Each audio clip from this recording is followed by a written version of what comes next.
oleme siis viljade teemaga jõudnud teatud maani. Ja see on üks hästi oluline teema, sest see on olnud juba mõnda aega südames või nagu ta tuli, ütleme, vana aasta, eelmise aasta sees, uue aasta alguses juba sihuke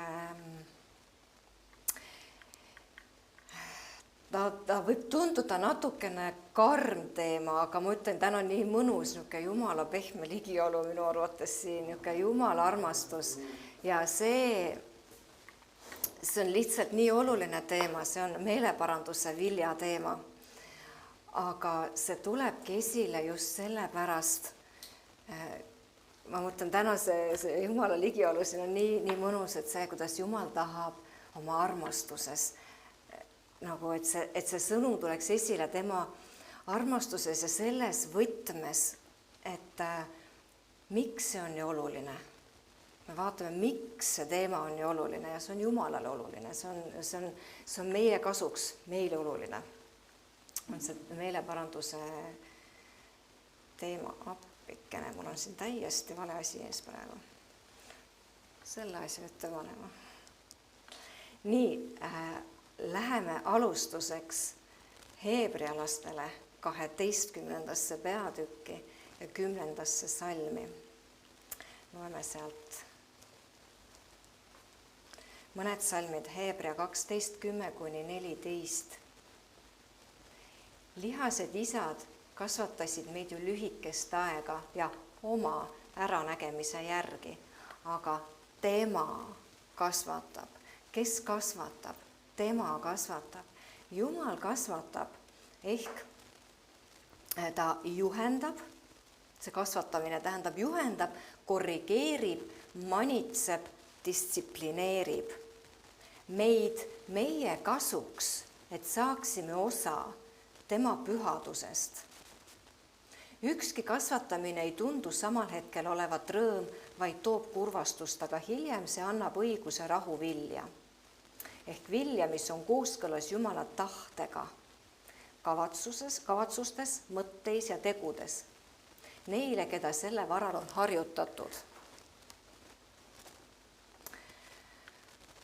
Jumal kasvatab meid, ehk ta juhendab meid, ta korrigeerib ja manitseb ja distsiplineerib meid mingil eesmärgil. See on meie kasuks, mitte meie pahandumiseks, mitte meie hävitamiseks või allategemiseks või süütunde tekitamiseks või et on meie kasuks. Meie kasuks. Ta teeb seda meie hüvanguks, meie kasuks. Ja milleks? Mis on see eesmärk? Sellel on kindel eesmärk, et me saaksime osa tema pühadusest.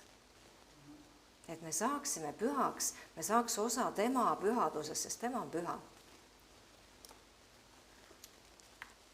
Ja ükski kasvatamine ei ole ju alguses rõõm, see tundub, et see on raske, et see protsess on valus, see võib olla vaevaline. Aga lõpuks ta toodab midagi, ta toodab õiguse rahu vilja. Laiendatud tõlge ütleb, mis see vili on. See on vili, mis on kooskõlas Jumala tahtega. Ehk see eesmärk on viia meid kooskõlla Jumala tahtega nii meie kavatsustes, meie mõtetes kui ka tegudes. Ja ta ütleb veel ühte olulist asja. See ei ole mitte igaühele, ei tooda seda rahuvilja,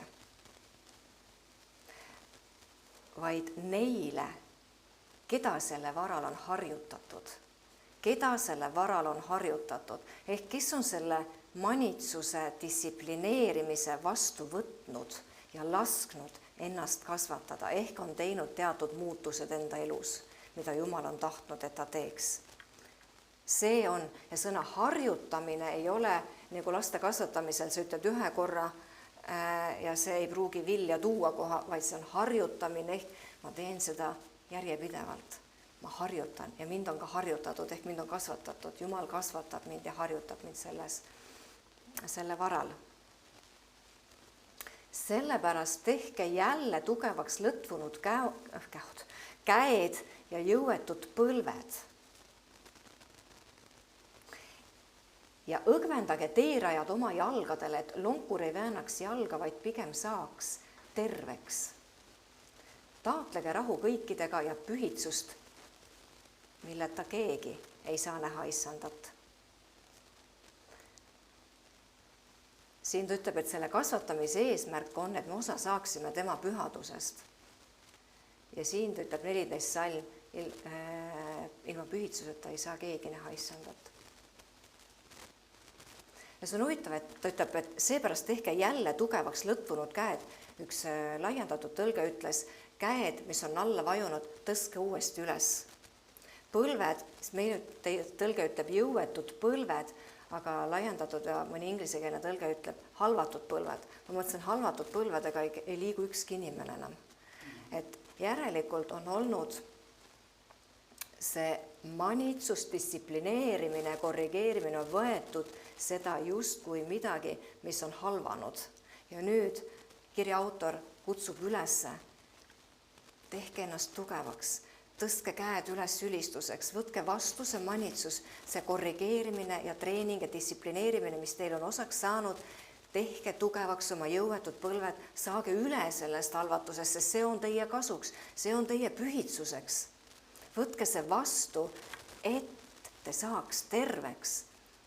Taotlege rahu kõikidega ja pühitsust, milleta keegi ei saa näha issandat. See salm 10,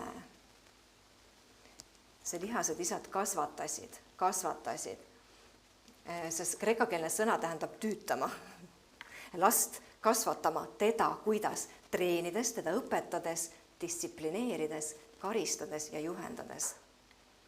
See on järjepidev töö ja see on see, mida Jumal tegelikult meiega teeb ja siin ta ütleb, et me saaksime osa tema pühadusest ehk see kreekakeelne sõna tähendab, ma võtan armulauda.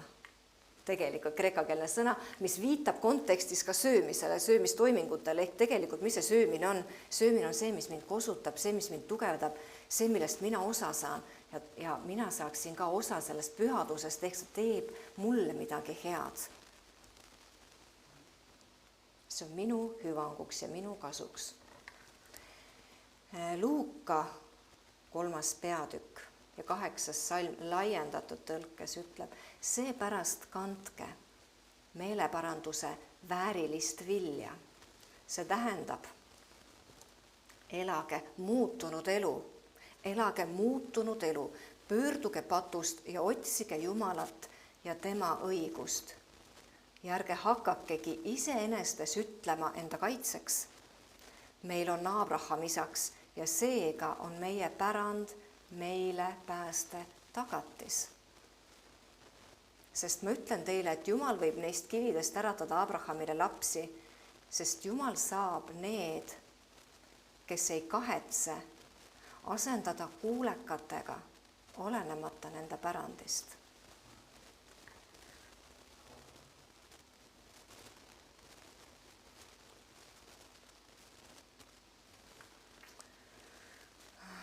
Mul peaks 9. salm kuskil olema. Aga mul vist siin ei ole lisatud, ma loen siis siit. Juba praegu kiigub Jumala kohtuotsuse kirves puude juurte poole. Iga puu, mis ei kanna head vilja, raiutakse maha ja visatakse tulle. On 9. salm siin. Jumal kutsub meelt parandama loomusest, mis sünnitab pattu. Sest me vaatame Matteuse 7. peatükk 21 kuni 23 salm, see on New King James tõlge. Ja Matteuse 7, 21 kuni 23 ütleb, mitte igaüks, kes minule ütleb, issand, issand, ei saa taevariiki, vaid kes teeb minu isa tahtmist, kes on taevas. Paljud ütlevad mulle sel päeval, issand, issand, kas me ei ole sinu nimel ennustanud ja sinu nimel ajanud välja kurje vaime ja sinu nimel teinud palju vägevaid tegusid. Ja siis ma tunnistan neile, ma ei ole teid kunagi tundnud, lahkuge minu juurest, te ülekohtu tegijad. Ta ütleb, kes, mitte igaüks, kes minul ütleb, issand, issand, ei saa taevariiki, kes saab, see, kes teeb isa tahtmist, kus on tahtmine kirjas, Jumala sõnas on kirjas, see on see, mida Jumal tahab, on tema sõna. Ja kes on need ülekohtu tegijad? Need on seadusetud, kes on astunud seadusest üle. Esimese Johannese 3:4-8 laiendatud tõlkes ütleb, igaüks, kes pattu teeb, on süüdi seadusetuses. Igaüks, kes pattu teeb, on süüdi seadusetuses, sest patt ongi seadusetus. Jumala seaduse rikkumine, üleastumise või hooletuse teel. Olles ohjeldamatu ja reguleerimata tema käskude ja tahte poolt, sa ei lase ennast reguleerida tema käskudel, vaid sa oled ohjeldamatu, sa ei võta seda vastu, sa ei pane seda tähele. Te teate, et ta ilmus nähtaval kujul ja sai inimeseks, et ära võtta patud ja temas ei ole pattu.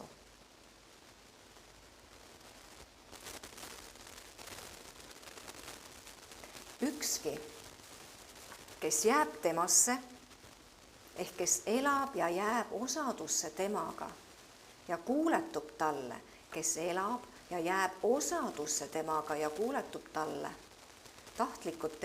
teadlikult ja harjumuspäraselt ei tee pattu.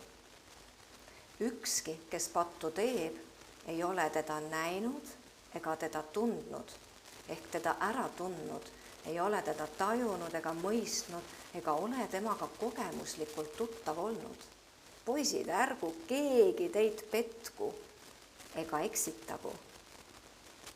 Kes teeb õiglust, kes on õiglane, järgib jumalikku tahet oma eesmärgis, mõttes ja tegudes.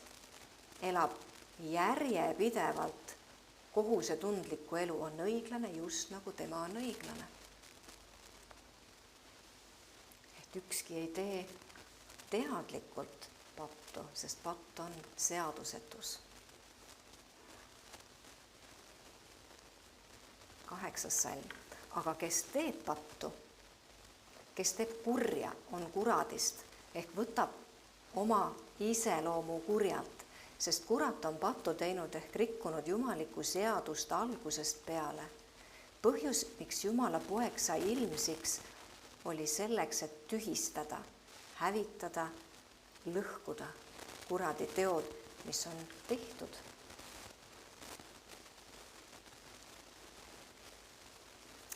Galatlastele 5:19-21 laiendatud tõlkes ütleb, lihalikud teod, ta räägib ka lihalikest tegudest, on ilmsed. Need on hoorus, roppus, ebajumala kummardamine, nõidus, vaen, riid, kadedus, viha, isekus, lõhed, sektid ehk lahkhelid ja omapäraste arvamustega sektid, kadedus, purjutamine, pidutsemine ja muud sellised. Ma hoiatan teid ette, nagu ma juba varemgi olen teinud, et need, kes selliseid asju teevad, ei päri Jumala riiki.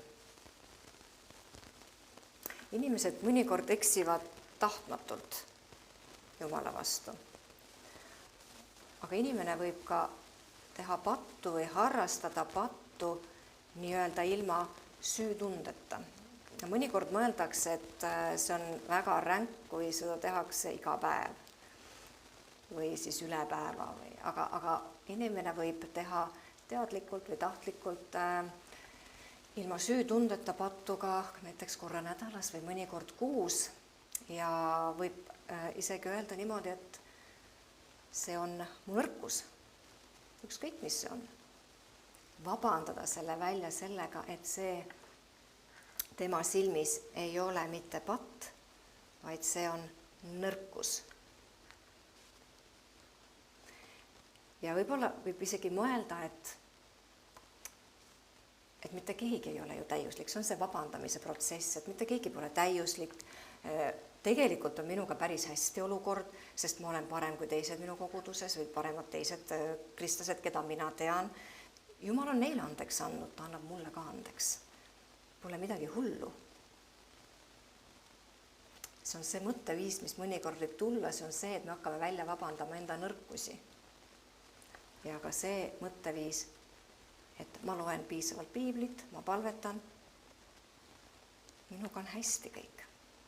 Aga tegelikult ei kurvastu me sellepärast, et selline mõtteviis või see, et ma luban endale pattu, on see, et ma kurvastan Jumala südant, sest tegelikult ju patt on patt. Kui ma lähen vastuollu Jumala sõnaga, tema seadusega, kuulekusega temale, siis see on patt. Ja ka tegelikult tasuks siis mõelda ju selle peale, et patt on see, mis kurvastab Jumalat. See on see, mis rikub osadust minu ja Jumala vahel ära. Et ma ei saa vabandada välja, et see on minu nõrkus. Jeesuselt võttis kõik, et võtta enda peale meie patud ja meie haigused. Et me peaksime suhtuma sellesse hästi tõsiselt, et elimineerida igasugune sõnakuulmatus enda elust. Mis on mõnikord ka juhtunud, oleme kuulnud neid kategooriaid, nii-öelda patukategooriaid, et kas koguduses jaotatakse või siis Kristuse ihus. Ma ei räägi nüüd konkreetselt sellest kogudusest, mitte, ma räägin üldiselt. Et jaotatakse siis patud kategooriatesse, et need siis nagu joomine, suitsetamine, võib-olla siis narkootikumid, abielu rikkumine, homoseksuaalsus, need on just ühes kategoorias. Ja siis teise kategooriasse paigutaksime siis sellised patud nagu vihkamine ja tülitsemine ja tagarääkimised ja uhkus ja andestamatus, et need on justkui teises kategoorias. Ja siis need, kes on siis selles esimeses kategoorias, et siis suitsetamine ja joomine ja kõik muu selline, et neil on siis oht sattuda põrgusse. Aga need, kes on teises kategoorias, ehk kellel on siis probleemid uhkusega või siis andestamatusega või tagarääkimisega, pahandumisega, riiuga, nemad on lihtsalt nõrgad. Et ei ole niimoodi. Patt on patt. Et see on selline ennast õigeks pidav religioosne vale. Et see ei ole nii, selliseid kategooriaid ei eksisteeri. Jumal paneb kõik samasse kategooriasse. Selles mõttes, et on andestamatus, uhkus, mõrv, vihkamine, tagarääkimine. Nad on kõik, sest patt on patt ja patt on see, mis lahutab meid Jumalast. Ja ta ütleb ka, et kõik, kes neid asju teevad, nagu siin on, ma hoiatan teid, et nagu ma juba varemgi olen teinud, et need, kes selliseid asju teevad, ei päri Jumala riiki. Et siin on koos, ei ole eraldi kategooriat. Et see, et pannakse kategooriatesse, on põhjustanud tõenäoliselt selle, et kogudus on teatud asjade suhtes karm ja teatud asju vabandatakse välja. Et suitsetamist me ei tolereeri, abielu rikkumist me ei tolereeri, aga uhkus, andestamatus, see on jäänud kahe silma vahele. See justkui ei olekski patt, see on siuke, et nõrkus. See ei ole nõrkus. Et me ei saa silma kinni pigistada nende pattude osas, on see andestamatus või uhkus või kõrkus või ülbus või riid või tüli või lahkheli. See on samasugune patt nagu mõrv. Jakobuse 2:10 ütleb, sest kes kogu käsuõpetust peab ja eksib ühe vastu, on saanud süüdlaseks kõigi vastu. On saanud süüdlaseks kõigi vastu. Meie teeme need kategooriad, Jumal ei tee kategooriaid. Jumal rääkis kord John Beverile, ütles sellise asja, et inimene, tema silmis, Jumala silmis, inimene, kes kogu elu jooksul valetaks ainult ühe korra, on samaväärne kõige hullema vangiga. Sest ilma Jeesuseta, ilma päästeta lähevad nad ühte kohta. Ja siis, kui me paneme need kategooriad, et see, kes võib-olla natukene valetab, muud ta ei tee, et tema justkui ajaks vähem armu päästeks. Ja väga suur pettus on nendel inimestel, sest nad arvavad, et nad on ju head, nad ju käituvad hästi. Aga sihtkoht ilma Jeesuseta on üks, järelikult patt on patt. Ilma Jeesuseta on mõrvar põrgus ja on see, kes ainult ühe vale elu jooksul ütleb. Ja kui tal muud ei ole, siis ta on ikka seal ja Jumala jaoks on patt patt. Et patt on patt hoolimata sellest, mis laadi ta on. Ja neil, kes sallivad ükspuha, millist pattu, kes sallivad enda elus ükskõik, mis patu on oht kuulda, issandat ütlemas, taganege. Et see võib tunduda karm, aga tegelikult see on tegelikult Jumala tohutu armastus, mida mina olen kogenud praegult, meil on armuaeg. Jumal ütleb, et ta tahab meid pühitseda, ta tahab meid õpetada, ta tahab meid kasvatada, see on see meeleparanduse aeg veel, kus ta ütleb, praegu on aeg pöörduda oma teedelt ja teha kõik korda, mis vähegi korda annab teha. Et Jumal kutsub meeleparandusse.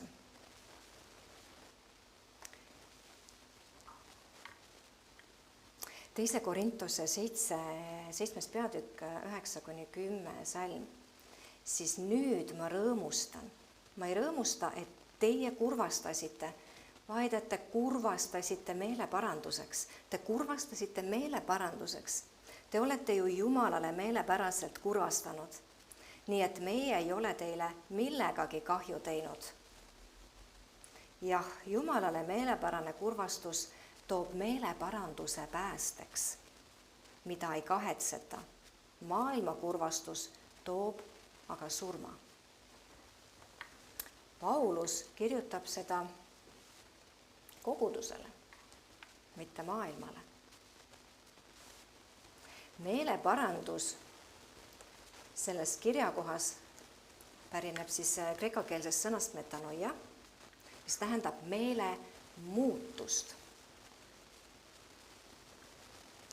Ehk Jumal ei oota mitte ainult pattudest meele parandamist, vaid meele ja südame muutust nende mõtteprotsesside suhtes, mis sallivad sellist elustiili. Mitte ainult, et ma parandan meelt mingisugusest patust, vaid ka sellest mõttelaadist, mis sallib pattu või sallib sellist sõnakuulmatust üleüldse. Ehk Jumal tahab, et me parandaksime sellest loomusest meelt, mis sünnitab pattu. Sest Heebrea 1.9, mul ei ole siin üleval, aga Heebrea 1.9 ütleb, sa armastad õigust ja vihkad ülekohut. Et ei ole ainult, et ma armastan õigust, ma võtan ainult selle poole, siin on kaks poolt, ma armastan õigust ja vihkan ülekohut. Sa armastad õigust ja vihkad ülekohut, sellepärast on Jumal, sinu Jumal sind võidnud rõõmuuliga enam kui su kaaslasi. Et see, mis on ülekohus või patt Jumala silmis, see on ka see, mida me peaksime vihkama oma elus, mitte sallima seda üldse. Et jah, me armastame õigust, aga samal ajal meil on vaja ka vihata seda, mis ei kuulu meie ellu, mis ei kuulu kristlaseks olemise juurde, mis läheb Jumala tahtega vastuollu, mis läheb sõna kuulmisega vastuollu, mis läheb tema sõnaga vastuollu, mis läheb kuulekusega Jumalale vastuollu. Et seda vihata, sellist ülekohut. Igasugune kurvastus. Paulus kirjutas siin, et kahte moodi kurvastust on maailma kurvastus ja Jumala liiki kurvastus. Et igasugune kurvastus ei too meeleparandust. Igasuguste pisarate taga ei ole tegelikku pöördumist ja meeleparandust. Tõelist. Ja tõeline meeleparandus on midagi enamat kui lihtsalt vabandamine selle eest, mis on tehtud.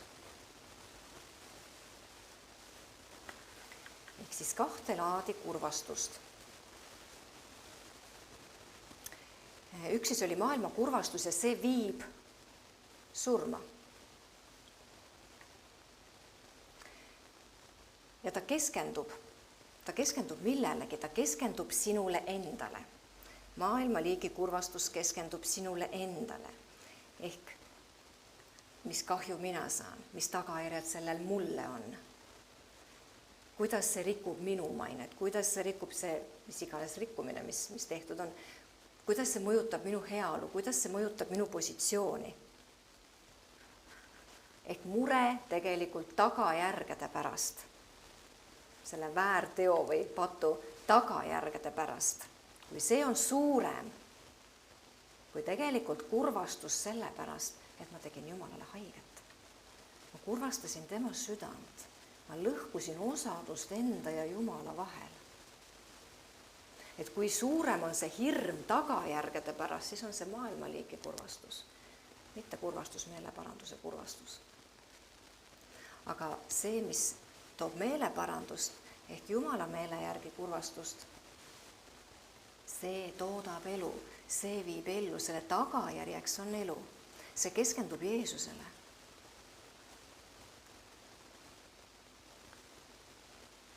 Ja see on see, et mul on, ma ei saa öelda mure, vaid see on nagu hool. See, mul on eraldatus Jumalast ja ma tahan likvideerida selle eraldatuse Jumalast. Ma tahan taastada oma osaduse Isaga. Ja ma tean, et Jeesus on kandnud minu patud, ta on võtnud minu kõik need väärteod, need eksimused, ta on võtnud enda peale. Ja tema läbi ma saan selle andestuse ja paranduse ja see peaks kaasa tooma ka muutuse minu meelelaadis, muutuse minu hoiakutes, muutuse minu käitumises. Mitte lihtsalt ma ütlen vabandust ja elan samamoodi edasi, see ei ole meeleparandus, vaid see, et ma tõesti muudan siis oma käitumist, oma mõtlemist. Ja tõeline meeleparandus ongi see, et ma tunnen seda, et ma ei taha Jumal isa sind kurvastada selle teoga, sest see patt, see kurvastab teda, see teeb haiget temale, kui me eksime, kui me oleme sõna kuulmatud tema vastu, sest me rikume ka selle osaduse ära temaga. Ja kui me tunneme, et see, et ma olen eraldatud temast ja ma tahan taastada seda, siis on see kurvastus Jumala meele järgi. Ja ma ei taha teda enam kurvastada, ma ei taha Jumalat haavata. Sest ma ei taha, et mitte midagi oleks minu ja Jumala vahel. Mitte midagi, mis seda osadust võiks rikkuda. Sest ütleb Jumalale meelepärane kurvastus toob meeleparanduse päästeks, mida ei kahetseta. 10. salm. Sõna pääste tuleneb kreekakeelsest sõnast sooso, mida defineeritakse kui tervenemist, säilimist, terviklikkust, terve olemist ja vabastust. Seega tõeline meeleparandus toob vabastuse ja tervenemise. Meeleparandus on eeltingimus vabastamiseks ja tervenemiseks. See on meeleparandus. Markuse 6. peatükk, 7., 12 ja 13 salm. Ja ta kutsus need 12 enda juurde ja hakkas neid läkitama kahekaupa ja andis neile meelevalla rüvedate vaimude üle. Nii nad läksid välja ja jutlustasid, et parandataks meelt ja ajasid välja palju kurja vaime ja võitsid paljusid haigeid õliga ja tegid nad terveks. Et siin oligi, nad rääkisid kõigepealt meeleparanduseks, kõigepealt pidi toimuma meeleparandus ja siis nad ajasid välja kurja vaime ja parandasid ja palusid haigete eest. Et oli meeleparandus ja siis tuli vabanemine ja tervenemine. Ja kui keegi soovib vabaks saada mingist patust või mingi patu mõjust või vaevusest, siis sellel inimesel peaks olema valmidus muuta ka suhtumist ja hoiakut sellesse pattu. Et ei saa niimoodi, et ma tahan saada sellest tagajärjest lahti, ma tahan saada vaevusest lahti, aga ma tegelikult armastan seda pattu. Et kui vähegi võimalik, siis ma teeksin seda edasi. Et see ei ole õige suhtumine. Et see võib olla niimoodi, et paljudele võib meeldida mingi tegevus, mis tegelikult Jumala silmis ei ole õige. Et nad naudivad seda. Aga mis neid häirib selle juures, on ainult süütunne või teatud tagajärjed. Et kui ei tuleks süütunnet ja kui ei tuleks tagajärgi, siis teeksid nad võib-olla seda sama asja edasi. Aga see ei ole õige meeleparandus. Nii kaua, kui inimesele meeldib tema patt ja ta naudib seda, siis ei saa sellest ka vabaks. Ei toimu sellist vabanemist.